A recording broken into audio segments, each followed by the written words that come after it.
আজ বানাবো তেঁতুল ঢ্যাঁড়স।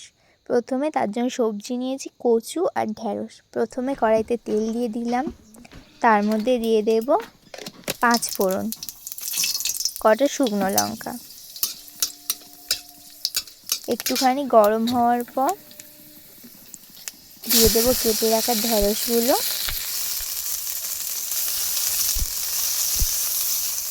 দিয়ে সামান্য নেড়ে চেড়ে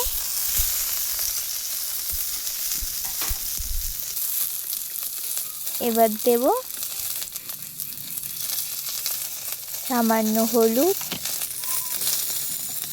আর কচু, দিয়ে দেবো স্বাদ মতো নুন। আবার ভালো করে নেড়ে নেব।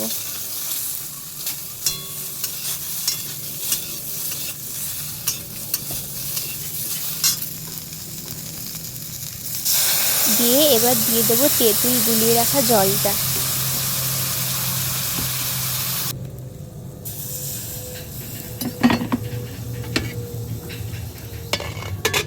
এবার দিয়ে দিলাম ঢাকা।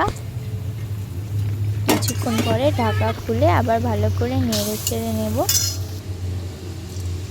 তৈরি আমাদের তেঁতুল ঢ্যাঁড়স।